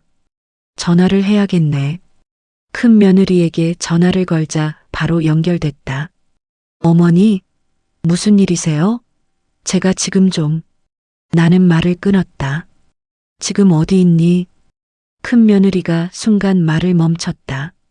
저 집 근처죠. 오늘도 머리가 좀 아파서. 말투가 흔들리고 있었다. 나는 화면을 보며 천천히 말했다. 오늘 올린 사진 말이다. 사진이요? 선베드에 누워있는 사진. 발리라고 돼 있더라. 큰 며느리의 호흡이 짧게 흔들렸다. 아, 그거요? 그거 저번에 갔던 거예요. 예전에 찍어둔. 나는 말을 끊었다. 지금 올라왔더라. 실시간이던데. 잠시 정적. 말이 끊기는 그 순간이 오히려 더 선명했다. 작은 며느리는 아무 말도 하지 않고 그저 조금 떨어진 곳에서 조용히 서 있었다. 큰 며느리가 다시 말을 꺼냈다. 이번엔 말투가 조금 빠르고 약간 예민했다. 어머니, 저는 정말 그냥 쉬는 사진 하나 올렸을 뿐이에요. 그걸 왜 이렇게... 나는 차분하게 말했다. 아프다 했지. 머리 깨질 것 같다고도 했지. 큰 며느리는 대답하지 못했다. 나는 아주 짧게 덧붙였다. 근데 발리였네. 더 이상 뭐라 할 말이 없다는 듯 큰 며느리가 한참 침묵했다. 잠시 후 낮고 작게 말했다. 어머니가 그렇게까지 보셨을 줄은 몰랐네요. 그 말은 변명도 설명도 아니었다. 그냥 들킨 사람의 말이었다. 나는 조용히 말했다. 내가 뭐라고 말해도 이제는 내가 직접 확인할 거다. 큰 며느리는 더 이상 말을 잇지 못했고 통화는 천천히 끊어졌다. 나는 휴대폰을 내려놓고 작은 며느리를 바라봤다. 작은 며느리는 깊게 한번 고개를 끄덕였다. 말하지 않아도 서로 이해되는 순간이었다. 그리고 나는 조용히 생각했다. 이제 마지막으로 확인해야 할 사람이 한 명 더 있다는 것을. 바로 큰아들이었다. 저녁 무렵 나는 큰아들에게 전화를 걸었다. 시간 좀 내줄 수 있겠니? 내 말투가 평소와 달라서인지 큰아들은 잠시 멈칫하더니 알겠어요. 지금 갈게요. 하고 전화를 끊었다. 해가 기울 무렵 큰아들이 들어왔다. 엄마, 무슨 일 있어요? 목소리가 좀. 나는 괜찮다는 손짓을 하고 거실 의자에 앉으라고 했다. 작은 며느리는 자리 비켜줄까 묻고는 조용히 안쪽으로 들어갔다. 나는 노트를 천천히 펼쳐 큰아들 앞에 놓았다. 이거 좀 보자. 큰아들은 처음엔 대충 보는 듯 했지만 날짜와 금액이 눈에 익자 표정이 아주 조금씩 굳어갔다. 엄마, 이건 아내가 챙겨드린 거잖아요. 다 정리한 거고. 나는 고개를 좌우로 천천히 흔들었다. 정리가 이렇게 돼 있더라. 큰아들은 페이지를 넘기다 말고 심호흡을 짧게 했다. 그 작은 숨소리를 나는 놓치지 않았다. 나는 조용히 말했다. 병원에서 확인해 보니 결제는 한 번이 맞다더라. 큰아들은 손가락 끝을 테이블에 한 번 두드렸다. 아, 그래요? 말투가 평소보다 조금 느렸다. 나는 휴대폰을 꺼내 발리 사진이 올려진 시간을 보여줬다. 그리고 이날, 아프다고 해서 못 온다고 했던 날이지. 큰아들은 화면을 보고 그대로 굳어 있었다. 입술이 아주 조금 움직였지만 말은 나가지 않았다. 아프다 했는데 여기 있더라. 내 말이 끝나자 큰아들은 눈을 감았다가 천천히 떴다. 엄마, 그게. 그 짧은 문장에 모든 게 들어 있었다. 변명도 억울함도 아닌 뭔가를 말해야 하는 사람의 숨. 나는 그 숨이 지나갈 시간을 주었다. 큰아들은 기어들어가는 목소리로 말했다. 엄마, 사실은 아내 혼자 한 게 아니에요. 나는 눈 하나 깜빡이지 않고 그대로 바라봤다. 큰아들은 시선을 피하려다 결국 나를 마주보고 앉았다. 저도 알고 있었어요. 방안이 조용했지만 그 고백은 작은 울림처럼 귓가에 오래 남았다. 큰아들은 손가락을 꽉 쥐고 있었다. 그 조그만 동작이 긴장된 마음을 그대로 보여주고 있었다. 잠시 침묵이 이어지더니 큰아들이 낮게 입을 열었다. 엄마, 솔직히 말하면요. 아내 혼자 그런 건 아니에요. 나는 아무 말도 하지 않고 고개만 살짝 끄덕였다. 거짓말을 끊으려면 상대가 스스로 말할 여유를 주는 게 더 낫다는 걸 알고 있었다. 큰아들은 시선을 테이블에 떨어뜨린 채 말했다. 제가 요즘 일이 잘 안 됐어요. 아시잖아요. 작년에 옮긴 거래처도 문제 생기고 매출도 줄고. 나는 차분히 들었다. 큰아들은 힘겹게 숨을 들이쉬었다. 그게 생활비나 고정비가 너무 밀리니까 아내가 좀 챙겨보자고 했어요. 나는 조용히 되물었다. 그래서 내 통장에서? 큰아들은 바로 대답하지 못했다. 고개를 들었다가 다시 숙였다. 엄마가 병원비 같은 거 헷갈리시는 부분이 있으니까 그걸 조금 대신. 말이 흐릿해졌다. 그 말투만으로도 나는 충분히 이해할 수 있었다. 혼자 처리하기 어려우니 어머니 명의라는 가장 편한 길을 선택한 것. 그리고 그 길 위에서 큰 며느리가 도와주는 사람처럼 행동했던 이유. 그러면 나한테 말은 왜 안 했니? 내 목소리는 평소보다 더 차분했다. 화가 나서가 아니라 이제는 무언가를 정확히 알고 싶어서였다. 큰아들은 숨을 길게 내쉬었다. 말하면 엄마가 걱정하시잖아요. 제가 한 번만 버티면 될 줄 알았어요. 근데 생각보다 일이 커져서. 그 말이 끝났을 때 방 안은 잠시 조용해졌다. 아무도 울거나 소리치지 않았다. 다만 사실이 자리를 찾은 순간 생기는 정적만 있었다. 그때 안쪽에서 작은 며느리가 조심스럽게 문을 조금 열었다. 어머니 차 식기 전에 드세요. 큰아들도 놀란 듯 고개를 들었고 작은 며느리는 조용히 테이블 위에 컵을 내려놓고 다시 물러났다. 나는 컵을 손에 쥐고 한 모금 마셨다. 그리고 큰아들을 향해 조용히 물었다. 너는 네 처가 발리에 간 것도 알고 있니? 큰아들은 그 말에 눈을 크게 떴다. 그리고 아주 천천히 고개를 숙였다. 네, 알고 있었어요. 그 한마디가 오늘 가장 무거운 문장이었다. 큰아들이 고개를 숙인 채 아무 말도 하지 않았다. 나는 그 침묵을 재촉하지 않았다. 잠시 뒤 큰아들은 손가락을 꼼지락거리며 말했다. 엄마, 사실은요, 발리 여행은 아내가 오래전부터 계획했어요. 오래전부터? 네. 스트레스가 너무 심하다고 한 번은 꼭 떠나고 싶다고. 나는 천천히 물었다. 그러면 그 여행 비용은? 큰아들은 말을 잇지 못했다. 답을 쉽게 꺼내지 못하는 눈빛이었다. 결국 작게 말했다. 엄마 통장에서 조금 가져갔어요. 말은 조금이었지만 그 말 속에 어떤 무게가 있는지 나는 이미 알고 있었다. 말하고 가져갔으면 되지 않니? 내 말투는 흔들리지 않았다. 큰아들은 그 말에 더 위축돼 보였다. 말하면 엄마가 걱정할 것 같아서요. 그리고 아내가 자꾸 그러는 것도 저 때문이라고. 나는 고개를 들었다. 너 때문이라니? 큰아들의 목소리가 더 낮아졌다. 제가 그동안 너무 힘들다 보니까 아내도 따라 힘들어졌죠.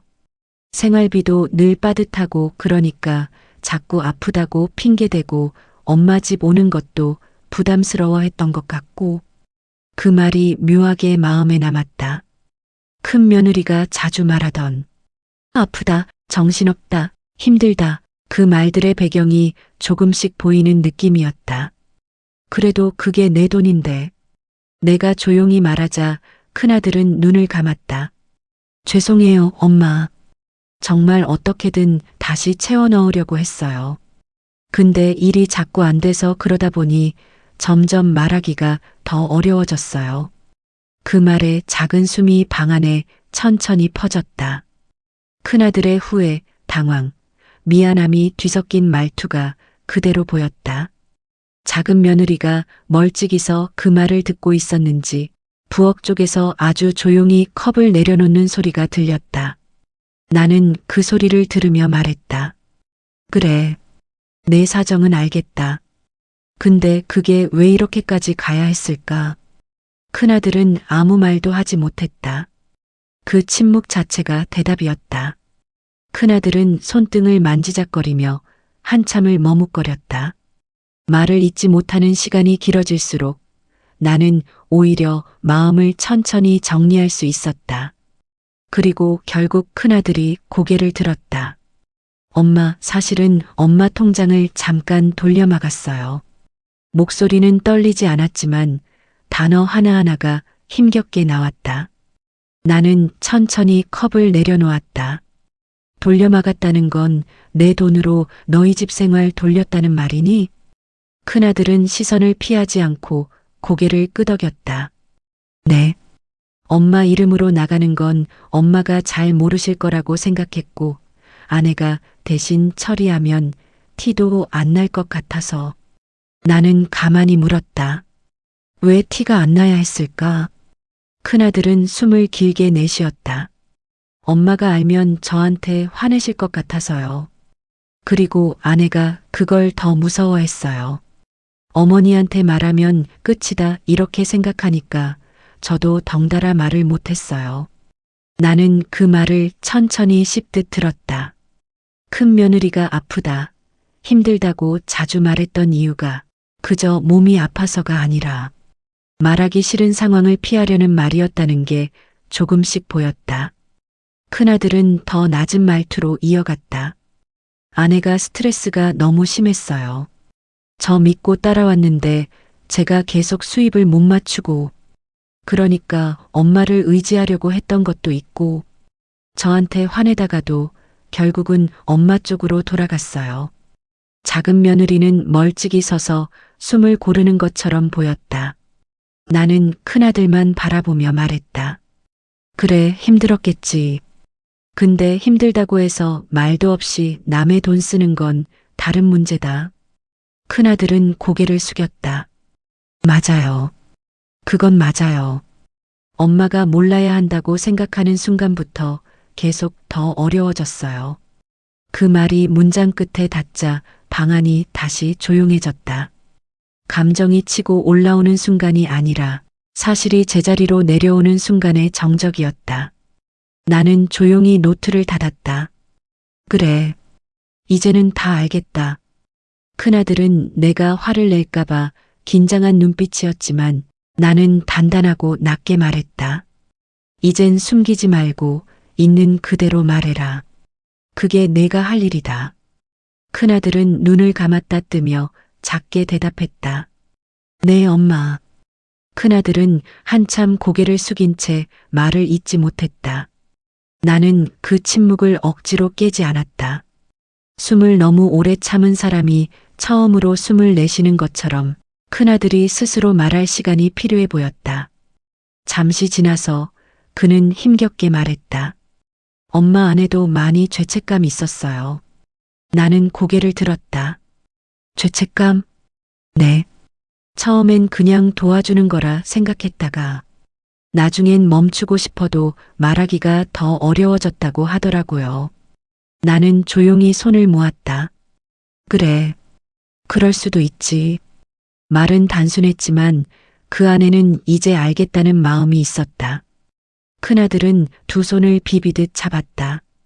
엄마, 사실 아내가 발리 간 것도 저한테 말 못했던 게 맞아요. 저 눈치도 있고 엄마 눈치도 있고 그냥 숨고 싶었던 것 같아요. 나는 그 말에서 큰 며느리의 모습이 조금 떠올랐다. 늘 부드럽고 말은 조심스럽고 그런데 그 뒤에 뭔가 감춰진 듯한 표정. 그래도 그건 잘못된 거야. 내 말은 단호했지만 목소리는 낮았다. 큰아들은 고개를 끄덕였다. 알아요, 엄마. 그래서 저도 이제는 숨기려고 안 할게요. 아내도 아마 오늘은 생각이 많을 거예요. 작은 며느리가 부엌에서 물을 따라오며 조심스럽게 말했다. 아주버님, 형님이 지금 어떤 마음이실지 대충 알 것 같아요. 큰아들은 고개를 돌려 작은 며느리를 바라봤다. 나도 알아요. 근데 이렇게 될 줄은. 말끝이 흐렸다. 나는 두 사람을 번갈아 보며 말했다. 이제는 누구 책임으로 돌리지 마라. 힘들면 힘들다고 말하고 도움이 필요하면 도움 필요하다고 말하고 내 돈이든 너희 돈이든 숨기면 더 꼬이는 거다. 큰아들은 그 말을 천천히 받아들였다. 엄마 미안해요. 아내도 곧 연락할 것 같아요. 나는 고개를 끄덕였다. 그래. 그럼 연락을 기다려보자. 그 말이 끝나자 방 안 공기가 조금 정리된 느낌이었다. 누가 크게 울지도 않았고 소리내어 싸우지도 않았다. 그냥 진실이 제자리로 내려온 뒤에 조용한 공기였다. 그리고 나는 속으로 느꼈다. 저 아이도 이제는 도망칠 곳이 없구나. 그 생각이 마음에 고요하게 자리 잡았다. 집안이 잠잠해질 무렵 큰아들의 휴대폰이 진동했다. 그는 화면을 보고 잠시 숨을 멈추더니 말했다. 아내다. 나는 고개만 끄덕였다. 작은 며느리는 자리에서 조용히 비켜섰다. 큰아들은 통화를 받기 전 짧게 내 표정을 확인했다. 나를 걱정하는 눈빛 같았다. 여보, 응. 그의 목소리는 낮았고 통화 건너편의 말은 들리지 않았지만 큰 며느리의 말투가 평소보다 한층 조심스러워진 건 느껴졌다. 응, 엄마랑 얘기했어. 아니, 크게 뭐라 하신 건 아니고 그냥 우리 얘기를 다 아신 거지. 나는 큰아들이 괜히 나를 눈치 보는 게 보여. 살짝 고개를 떨구며 말했다. 그냥 사실 말해라. 그는 내 말에 힘을 얻은 듯 했다. 그래. 숨긴 게 잘못이었고 당신이 힘들었다는 것도 안다고. 응. 엄마가 화내신 건 아니야. 그 말 뒤에 길게 침묵이 이어졌다. 큰 며느리가 무슨 말을 하는지 굳이 듣지 않아도 답은 알 수 있었다. 잠시 뒤 큰아들이 아주 작은 목소리로 말했다. 여보, 그 얘기는 이제 엄마께 직접 하는 게 맞는 것 같아. 그는 전화기를 귀에서 떼고 나를 봤다. 엄마 직접 사과드리고 싶대요. 나는 고개를 천천히 끄덕였다. 그래. 그럼 내일 오라고 해라. 그 말에 큰아들은 숨을 길게 내쉬었다. 마치 오래 묵은 흙먼지가 조금씩 떨어지는 듯한 표정이었다. 작은 며느리가 옆에서 살짝 말했다. 어머니, 너무 마음 쓰지 마세요. 나는 그 말을 들으며 짧게 웃었다. 이제는 마음 쓸 일도 거의 없다. 저녁이 깊어갈수록 집안은 조용해졌지만 안 보이는 곳에서는 무언가 서서히 정리되는 기척이 있었다. 큰아들의 표정에서도 작은 며느리의 움직임에서도 심지어 내 마음 안에서도 그날 밤 나는 휴대폰을 충전기에 올려두면서 큰 며느리가 정말로 내일 올까, 온다면 어떤 얼굴로 들어설까를 생각했다. 하지만 이상하게도 걱정보다는 이젠 뭐가 와도 괜찮다는 마음이 먼저 들었다.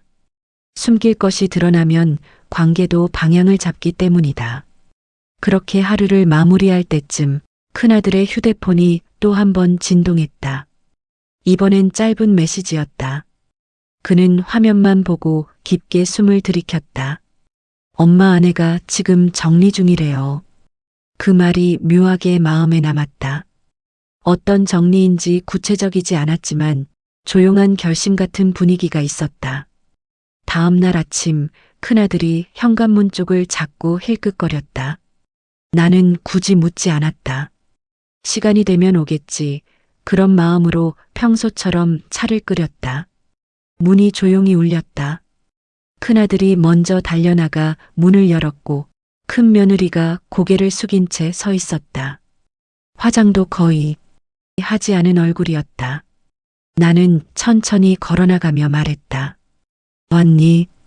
큰 며느리는 그 말에 더 고개를 숙였다. 어머니, 죄송해요. 제가 너무 잘못했어요. 그 말은 준비된 사과처럼 들리진 않았다. 밤새 고민한 사람이 내뱉는 말투였다. 나는 의자를 가리키며 말했다. 앉아라. 천천히 얘기해보자. 큰 며느리는 손을 모은 채 말했다. 저 처음에는 그냥 생활비에 보태는 거라 생각했어요. 근데 점점 금액이 커지니까 말하기가 더 어려워졌고 나는 고개를 끄덕였다. 그래, 그럴 수 있다. 근데 그때 솔직하게 말했으면 좋았을 거다. 큰아들도 옆에서 작게 말했다. 여보, 우리 너무 멀리 와버린 것 같아. 큰 며느리는 그 말을 듣자 눈을 감았다 뜨며 말했다. 내 잘못만도 아니야. 나도 피하려고만 했던 것 같아. 집안에 길게 침묵이 흘렀다. 누구도 울거나 소리 지르지 않았다. 그냥 사실이 제자리에 놓이는 시간이었다. 잠시 뒤 큰 며느리가 가방에서 휴대폰을 꺼냈다. 손이 떨리는 건 아니었지만 움직임이 아주 느렸다. 어머니, 제가 할 수 있는 건 이것뿐이에요. 다시 되돌릴 순 없지만 정리할 건 정리하고 저희도 새로 시작해 보려고요. 그녀는 화면을 한번 확인하고 송금 버튼을 눌렀다. 그리고 조용히 휴대폰을 내려놓았다. 잠시 후 내 휴대폰이 짧게 떨렸다. 나는 일부러 서두르지 않고 화면을 켰다. 입금. 나는 숫자를 오래 보지 않았다. 크게 숨도 쉬지 않았다. 그냥 평소처럼 화면을 닫았다. 큰아들은 얼굴이 굳었다. 작은 며느리는 숨을 삼키는 듯 조용히 서 있었다. 나는 큰 며느리에게 말했다. 그래, 고맙다. 그 말에는 돈 때문이 아니다. 마음 정리가 보였다. 이제 그만 멈추자. 그런 뜻이 모두 담겨 있었다. 큰 며느리는 울지도 않고 말도 길게 하지 않았다. 그냥 짧게 말했다. 정말 죄송했습니다. 나는 고개를 끄덕였다. 이제는 각자 자리로 돌아가라. 너희도 나도. 그 말이 하루 전체를 정리해주는 마지막 문장이었다. 며칠이 지났다. 집안은 평소대로 돌아왔고 작은 며느리는 예전처럼 아침마다 가벼운 톤으로 문자를 보냈다.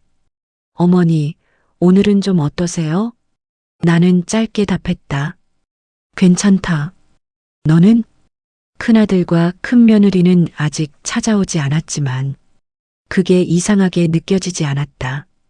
시간이 필요하다는 걸 나는 알고 있었고 서둘러 붙잡을 마음도 없었다. 아침에 차를 끓이며 휴대폰을 들었다. SNS 앱을 열어보니 예전에 작은 며느리가 도와주며 설정해줬던 사진들이 그대로였다. 내가 올렸던 반찬 사진, 뜰에 핀 꽃 사진. 그 아래로 작은 며느리가 남긴 댓글도 보였다. 어머니 오늘도 예뻐요. 그 문장을 읽는데 이상하게 그냥 웃음이 났다.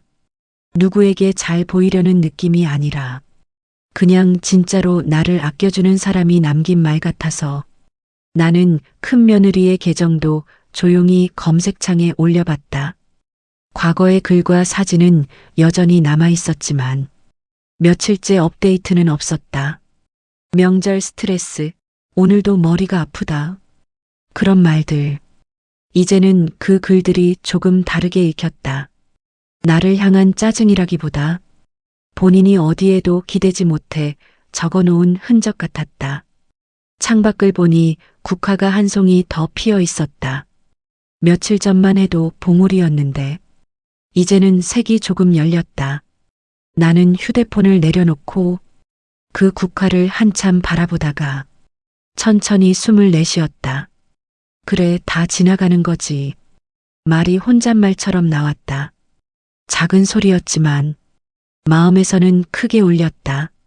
누가 틀리고 누가 맞고의 문제가 아니라 살다 보면 서로 기대고 또 틀어지고 그리고 다시 거리를 조절하는 일이 반복된다는 걸 어느 순간 깨닫게 된다. 나는 조용히 SNS 정리를 시작했다. 필요 없는 팔로우를 지우고 사진 몇 장을 폴더로 옮겼다. 그 과정이 이상하게 나를 편하게 해줬다. 꼭 마음 정리가 파일 정리처럼 단순한 과정일 수도 있겠다는 생각이 들었다. 그렇게 에필로그의 첫날이 차분하게 지나갔다. 며칠 뒤 아침 뜰에 나가보니 지난번에 반쯤만 열렸던 국화가 이제는 제법 환하게 피어 있었다. 햇빛을 천천히 받아들이는 모습이 괜히 내 마음을 닮은 것 같았다.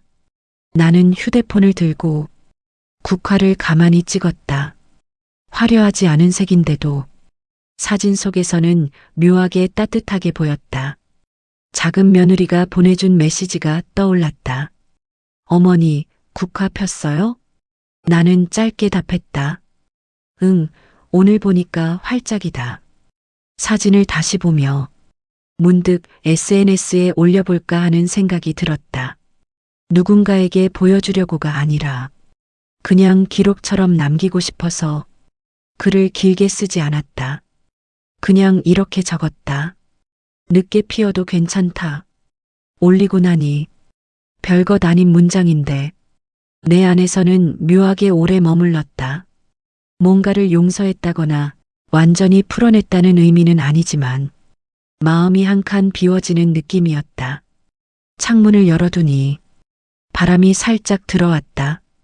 그 바람 사이로 지난 며칠 동안 흔들렸던 마음이 조금씩 제자리로 돌아오는 기분이었다. 나는 의자에 앉아 따뜻한 차를 한 모금 마셨다. 그리고 조용히 말했다. 그래, 이제부터는 그냥 내 속도대로 살자. 누구를 탓하지도 누구에게 매달리지도 않고 그냥 내가 할 수 있는 범위 안에서 천천히 내 마음 챙기면서. 이 이야기가 마음에 닿으셨다면 다음에 또 들러주세요. 구독과 좋아요는 큰 힘이 됩니다.